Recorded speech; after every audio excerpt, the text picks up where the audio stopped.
On peut compter la fois où on a fumé un joint. On avait 16 ans, toi et moi. Oui. On a fumé un joint avant d'aller au stade olympique. Et ma tante, qui est décédée, travaillait à la ville de Montréal. Oui. Et elle avait des billets, attention, pour les expos dans une loge. Oui. Mais ce qu'on savait pas, c'est que non seulement il y avait ma tante et plein de gens, le maire de l'époque de Montréal, Pierre Bourque, serait sur place. Oui, puis quand tu... Et là c'est comme un des premiers joints qu'on fume. Et là, il faut que tu parles à des gens, il faut que tu serres des mains. Puis là, tout ce qu'on veut faire, et ce qu'on a fait, c'est qu'on a volé un plateau. Pas volé parce que c'était à volonté, mais on a pogné un plateau de hot dog puis on est allé le manger quelque part. Ah oui, comme mais des là, en skippant, d'essayer de serrer la main du maire de Montréal le plus possible. Mais là, je l'ai comme des balles devant des attachés de presse, des journalistes, plein de monde à 16 ans. Mais le problème, c'est qu'en plus, au stade, tu rentres là, c'est full néon. Fait que tu as l'impression là, que tu files pas bien, tu paranoïes. Tu as l'impression que le monde te regarde. Ben, il te regarde peut-être parce que t'as comme des yeux de lapin. Et ce qui est bien avec nous, c'est qu'après ça, là, on a appris notre leçon. On n'a jamais refait ça. On n'a jamais recommencé au Centre Bell une couple d'années après. Jamais. Jamais. Dans une loge. On n'a jamais recommencé. Surtout pas juste devant Benoît Dutrisac qui était derrière nous. Ça nous est jamais arrivé. D'être comme, shit, il est là. Non, pas qu'on l'aime pas, mais faut y parler. Oh non, on travaille dans la même station. Puis là, juste de se dire, mettons, t'as 27, 28 ans. Ah non, mais je dis, bien sûr, parce qu'on l'a jamais fait, mais je dis ça comme ça. Tu sais, t'as les deux gars, il y a le Canadien qui marque un but, puis les deux gars se lèvent 4 secondes en retard par rapport aux autres. Parce qu'ils sont en train de manger leur pointe de pizza puis leur hot dog. Tu sais, il n'y a aucune réaction. C'est comme, mange le hot dog. Écoute, on mangeait comme des gros cochons. Ça avait aucun bon sens. On était dans la zone des jardins. Dans la zone des jardins où tout est gratuit. Mais oui, puis là, nous autres, ça n'a pas d'allure parce que, je veux dire, veux pas, il y a des gens qui nous reconnaissent. C'est pas grave, OK? Signe des autographes, serre des mains, ça paraît pas. Avec la bouche salut, oui, ça nous fait plaisir. Heureusement, les selfies n'étaient pas à la mode à cette époque-là, fort heureusement. Non, les gens prenaient leur téléphone, mais c'était moins bien. C'était les débuts de Facebook en plus. C'est une bonne idée. Là. Fait que là, mais tu vois juste, là, faut bien sûr qu'on rencontre la communauté artistique au complet qui est là cette journée-là dans des loges. Je me souviens. Hey, tout le monde, genre Charles Lafortune, plein de monde. Et puis là, tu te dis, OK, c'est pas grave, c'est juste un joint, on s'est fumé 2-3 puffs avant de venir, mais c'est juste, entretenir une conversation, que c'est désagréable. Puis la pire affaire, c'est que là, à un moment donné, on voit un ancien collègue de radio de loin. Et là, je fais comme, regarde pas. Fais comme s'il était pas là. Je dis à Marc-Antoine, je suis paranoïa. Je veux pas y parler, mais je ne veux pas y parler, mais tellement pas. Et là, je le vois qui arrive. Là, hey, les gars, je fais comme, tabarnak. Il nous a vus. Et là, il s'approche. Et là, tu sais, c'est comme s'il s'approchait au ralenti. Puis là, je suis comme, il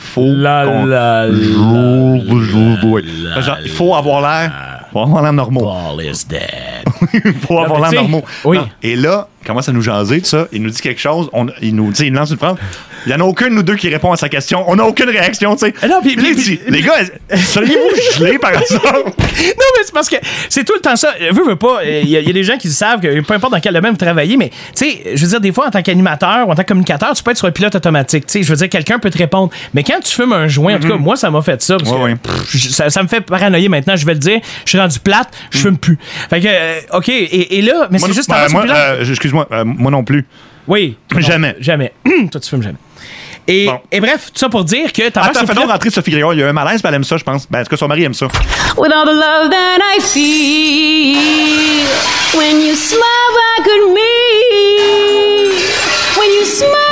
Sophie, tu rapporteras ça à Justin. Oui. OK. Belle cocotte. Ben, je veux dire. Non, ben pas Sophie. Non, oui, aussi, oui, mais on n'est pas. Non, on n'est pas sexiste, là. Je veux dire, on parlait d'une cocotte de pote. OK. Alors, mais tout ça pour dire que, effectivement, sur le. Excuse-moi, je me rappelle plus de ce que. Non, ça, c'est trop de joints. Ouais, il se rappelle plus de ce qu'elle a dit. On va regarder, c'est drôle. Oui, je me rappelle plus de ce que j'allais dire. Ah non, mais coupe-les, là. Attends, je sais plus ce que tu disais, moi non plus. Mais non, mais c'est ça. Ah non, mais c'est super drôle. C'est normal un time.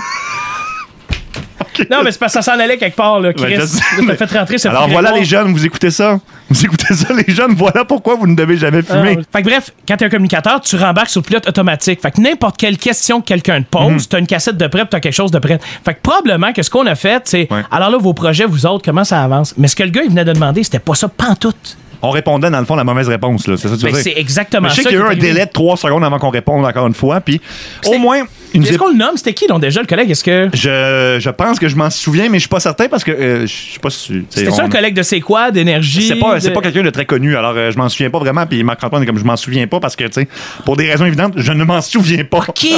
OK. Tu te rappelles plus vraiment c'était qui? Je suis plus trop sûr. Okay, j'ai comme 2-3 possibilités. Mais ça a été la dernière fois, personnellement, où j'ai fumé, là. Pour vrai, là. Ça a été la dernière fois, ça? Hey, j'ai tellement paranoïé. Ben oui, c'était Moi, c'était Benoît Dutrisac en arrière de moi. Tu sais, les gens partant, il est super fin. je veux dire, en dehors des ondes. Et là, je sais pas trop quoi il disait. Je dis, hey, salut, ça va bien. Ah, On se connaît pas tant que ça non plus. Non, c'est ça. Puis là, mais là, d'être obligé d'engager la conversation, puis c'est-tu pas Loud qui est avec lui?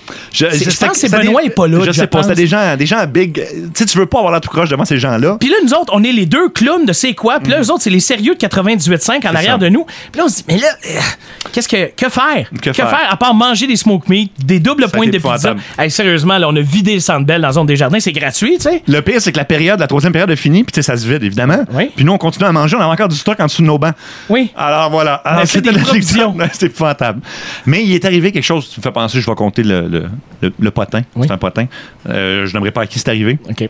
C'est arrivé à une équipe de radio qui faisait le show après nous. Fait que nous, on faisait, je dirais pas quel show parce que ça va être assez évident, mais c'était une équipe complète. Ils faisaient un show en direct de Bromont, donc devant une salle d'à peu près 150 enfants, parents, tout ça. Et il y a un membre de l'équipe qui n'était pas en ondes qui a eu la bonne idée de faire des muffins aux potes puis de pas le dire à l'équipe. Tu sais, le genre de gars qui est taquin mais qui est un peu cave. Le genre de gars qui donc il fait des muffins aux potes. Il le dit pas à l'équipe. Tout le monde, à peu près une heure avant le show, il mange de ses muffins. Et il y en a qui en mangent deux. Il y en a qui en mangent deux. Dont un monsieur qui est comme en charge de l'organisation qui n'a jamais fumé de joint de sa vie. Oui. Jamais. Puis c'est pas des blagues, là. C'est un gars bien straight. Là, le show commence. Oui. Et là, ça prend du temps à embarquer. En tout cas, c'est ce qu'on m'a dit. Ben là, arrête donc. Non, c'est ce qu'on m'a dit. Puis non, mais c'est la seule fois que j'ai fait ça pour vrai dans ma vie. C'est toi qui l'avais fait. Ah, mais finis l'anecdote. Oui. Là, finis l'anecdote. On va revenir à l'autre. Je reviendrai. Et boy, on fait des aveux aujourd'hui. Donc c'est ça. Donc ça embarque et là ils commencent leur show, mais ils sont plus capables. Ils sont quatre, ils sont plus capables de parler devant personne. C'est des gens en plus qui sont très connus du milieu artistique. Ils sont complètement gelés devant un public d'enfants qui viennent leur parler dans les pauses. Ils sont pas capables de présenter les tunes. La chanson finit. Il y a une pause de 15 secondes avant d'entendre. Oui, on est de retour. Alors, météo. Là, il y a 10 secondes de blanc. Et là, la fille en bas, météo. Météo dans la région. Puis là, t'entends les feuilles, voyons, les trucs qui se brassent autour du micro. Alors, il fera 15 degrés demain. Non, sérieusement, ça avait aucun bon sens. Puis là, nous autres, on écoute ça dans le champ. Puis on se dit, voyons donc, c'est donc bien mauvais. Là, on se dit, OK, ils sont en direct de quelque part. Peut-être qu'ils sont pas dans leur élément, puis c'est pas de leur faute, puis tout ça. Mais plus ça avance. Ça allait puis là, à un pas, moment donné, il y a quelqu'un qui nous appelle. Hey, oui, telle personne est obligée d'aller à l'hôpital. Et c'était une des personnes des relations publiques du centre de ski où ils étaient.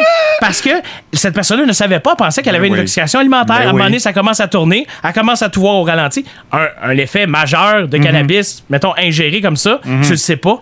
Hey, sérieusement, là. J'aurais pas voulu être à leur place. Parce que c'est ça que je disais tantôt. La seule fois que j'ai mangé ça, c'était à cause de toi. Oh my God! Hey, ça avait aucun bon sens. Sérieusement, moi, je me suis dit à un moment donné, j'aime pas l'effet que ça fait en fumant. Fait que tout à coup, si je fais des super brownies, ça va marcher. Sauf que j'ai mal lu la recette sur Internet. Et au lieu de mettre une once de pot dedans, dans une double recette, si tu veux, j'ai mis 2 onces dans une simple batch. OK. Fait que c'était 4 fois la quantité qu'il aurait dû y avoir normalement. Ouais. Alors là, moi, je me rappelle, je l'avais goûté, si tu veux, avec ma copine de l'époque, là, je sais pas moi, une dizaine d'années. Et là, on s'en va au restaurant, puis ça embarque toujours pas. On a pris l'équivalent d'$1, tu sais, une pièce de $1. C'est ce qu'il suggérait sur Internet. Mais là, à un moment donné, on se rend compte que ça fait 45 minutes qu'on regarde le menu au restaurant et que le serveur revient comme 10 fois de suite et qu'on n'est pas capable de lire le menu tellement on est blast. On était tellement gelés, là. Ça avait aucun Chris de bon sens, là. Puis c'est même pas genre, on n'a pas de classe, ça paraît. C'est juste que t'as 2 tweets en train de lire le menu puis qui pleurent de rire tellement, t'es plus capable de suivre. Puis évidemment, toi, t'avais essayé et ça a donné lieu à quelque chose d'assez incroyable. Il y a un enregistrement de ça quelque part. Il y a un enregistrement de ça quelque part parce que j'étais seul chez moi.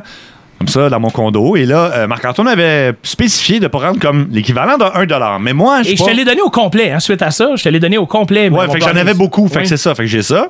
Et là, je prends l'équivalent de $1. Mais moi, ce que je ne savais pas, c'est que ça prenait du temps avant que ça agisse. Moi, je pensais que c'était comme instantané. Alors, moi, au bout de 20 minutes, là, je fais, c'est de la merde, ça marche pas. Fait que j'en reprends un autre $1. J'entends 20 minutes, ça marche pas. Fait que j'en reprends encore. Puis là, je sais pas à quel moment j'ai commencé comme à avoir faim, puis que ça a commencé à... Mais là, j'ai continué à manger des brownies. Oh non! Tout ça pour dire que là, je me mets à filer. Écoute, là, j'ai jamais filé mal comme ça de ma vie, alcool ou quoi que ce soit. Mais là, tu sais, je suis pas malade ou quoi que ce soit. Je suis juste comme... J'ai la tête qui tourne, là, je m'en vais dans la douche froide. Je file mal, j'ai chaud, là, j'ai la sueur qui me dégoûte. Et là, j'appelle le 911. Parce que là, je dis... Après avoir pris du pot. Oui. Et là, je dis à la dame du 911, écoutez, je fais une overdose de pot. Et là, elle me dit, monsieur, c'est impossible. Et là, je dis, madame, vous n'êtes pas chez moi en ce moment. Je dis, Vous êtes pas dans ma tête en ce moment. Pas dans ma tête en ce moment, vous savez pas ce qui se passe. Et je sais pas si, là, je parle de manière cohérente. Je pense que c'était beaucoup moins cohérent que ça. Je sais pas comment je sonnais, puis j'aimerais vraiment pas réentendre ça. En plus, je connais des gens qui travaillent au 911. Fait que, tu sais, ce genre d'appel-là, ils les gardent pour rire au party de Noël, là, tu sais. Oui, oui. Ils en ont beaucoup en archive. Aux États-Unis, le pire, c'est que c'est légal de les diffuser sur Internet. Parce qu'ils les diffusent pour montrer ce qu'il faut pas faire. Ici, encore, on les garde en privé, heureusement, parce que moi, je serais sûrement dans cette batch-là de gros caves. Qu'est-ce qu'elle t'a conseillé de faire, la dame? Elle m'a continué à me dire, allez vous coucher, monsieur. Non, elle t'a pas dit de te mettre de l'eau froide, d'aller prendre une douche froide? Je l'avais déjà fait. Tu l'avais déjà fait? J'ai peut-être appelé 2 fois, le rendu là. Non, la première fois, j'ai appelé Info Santé. Info Santé m'a dit de prendre une douche froide. Là, Info Santé a pas marché. Là, je suis paranoïaque, j'ai paniqué. J'ai dit, ça marche pas. Je peux pas m'endormir comme ça marchera jamais. Et là, j'ai appelé 911. Ne faites pas ça à la maison. Je me suis fait rabrouer. Je me suis fait vraiment beaucoup rabrouer. Mais tant qu'à être dans des anecdotes de potes et d'essayer de convaincre les jeunes de pas jamais prendre de drogue de leur vie, parce que le pot, ça va être légal. Fait que là, c'est sûr. que vous voulez, là. Ben oui, mais c'est comme dire buvez pas trop, là, c'est la même façon. Mais nous autres, on a des anecdotes meilleures que celles du gouvernement. Oui. Tu sais, je veux dire, c'est. Laquelle tu veux compter? Ben, je sais pas, moi, celle où je suis allé. Écoute, il y a un de nos amis qui est un peu plus âgé que nous. Et on a décidé qu'à un moment donné, il m'a dit, Marc-Antoine, garde, viens chez nous. Ça va être drôle en fin de semaine. Viens passer une journée avec moi, puis on va fumer un bat. Ça faisait longtemps qu'il n'avait pas fumé, comme mettons 15-20 ans. Ça faisait longtemps, mais nomme-le pas. Non, parce que je veux dire, je pense que la dernière fois qu'il avait fumé, c'était dans le temps qu'il enregistrait les Bleus Pots ou RBO, je sais pas. Un des deux. Okay. Et là, il me dit, moi, regarde, j'étais habitué, j'en fumais 2-3 par jour au cégep, il n'y a pas de problème, puis tout ça. OK. Fait que là, il fume ça, mais ce à quoi il n'avait pas pensé, c'était le taux de THC. Oui. Maintenant, dans le beaucoup plus élevé qu'à l'époque des années 70. Fois 1000. Fois 1000, oui. Fois 1000. Fait que là, c'est hilarant parce que, premièrement, pendant 1 heure, genre, il se couche sur son perron, puis il dort à moitié. Il est à moitié coma. Puis à un moment donné, je vais le brasser un peu. On va l'appeler Monsieur X ou Monsieur Z, là, comme tu veux. Fait que je le brasse un peu. Monsieur Z, Monsieur X, est-ce que ça va bien? Ouais. Ah ouais, c'est beau, là, je chill. Je suis tranquille, je me repose. Oh, non. Et là, bon, ainsi de suite, pendant à peu près 1 heure. Puis là, à un moment donné, il se réveille, il est correct, on prend une bière, pas de trouble. Mais là, il dit, j'ai légèrement faim. Alors là, on s'en va dans son coin, genre à Saint-Sauveur. Je me rappelle plus, je pense qu'on est allé au Guébé ou quelque chose comme ça. Non. Puis un restaurant de pizza, mais qui servait du steak ou ça, en étant plein d'affaires de même. Je me souviens de ça. Et sérieusement, en nourriture, c'est pas en alcool, on a pris juste une taille de vin. En nourriture, je pense que c'est ma plus haute addition à vie. Ça nous a coûté 350$ à deux. On se commande chacun un plat de pâtes, un plat de légumes, de la pizza, chacun un steak, 2 desserts. Sérieusement, on a dû prendre 50 livres chacun en trip de bouffe. Alors, sérieusement, prendre de la drogue avec un baby boomer, c'est dangereux. Je suis retourné avec vous deux à ce restaurant-là, peut-être comme 2 semaines après. C'était le même serveur. Oui. Puis en vous voyant, il a fait comme hey! Non, mais sur le coup, il a fait comme un soir. Il a fait oh non, comme pas vous. Mais il était content de vous. Il était content de vous voir. Maudit. Il a dû se faire 100$ de pourboire, genre juste en une soirée avec 2 gars gelés. Là, non, en fait, le plus drôle, c'est que le serveur, sur un coup, il nous reconnaît. Tu veux dire, il vous reconnaît. Pourquoi l'autre aussi t'es connu? Ben non, c'est l'autre personne. C'est un ancien collègue. Donc oui, c'est quelqu'un du monde des médias. OK. Et il reconnaît. Et là, même s'il n'y a plus de moustache, là, il l'a reconnu pareil. Oui, il l'a reconnu pareil. Okay. Et là, ce qui est drôle, c'est qu'on a les yeux quand même assez rouges. Ah oui, OK. Mais c'est pas grave, on est allé là-bas en taxi, fait qu'il n'y a pas de problème. Bon, et les yeux assez rouges. Et là, il dit les gars, ça va bien, blabla, tout ça. Et encore une fois, il y a comme un petit silence gêné. Parce qu'au début, on est comme pas capable de commander tant que ça sur le menu. Moi je suis pas si pire, mais notre collègue est comme vraiment encore un peu amoché. Ouais. Là, il dit, tu pourrais choisir ce qu'on veut prendre. Vous avez comme pris tout le menu. C'est ça qui est. C'est à peu près ça que vous avez fait. On s'est pris vraiment un plat de tout, puis on s'est partagé, pour avoir bonne conscience, un gros plat de légumes. OK. Un gros plat de légumes. On s'est pris genre une douzaine ou une vingtaine de wings, des ailes de poulet. Après ça, on s'est pris, mettons, un gros plat de pâtes chacun avec un steak en accompagnement. Un steak en accompagnement. Qui prend un steak en accompagnement à part 2 gars gelés sur le pot? Impossible. Rajoute à ça peut-être une patate au four, un plat de légumes, j'ai dit les pâtes, puis là, des desserts après. Écoute, ça va aucun bon sens. C'était une orgie de nourriture. Alors, comme tu vois, il y a quand même des risques. Il y a des gros risques. Il y a des gros risques. Ou des risques de devenir gros. Exactement.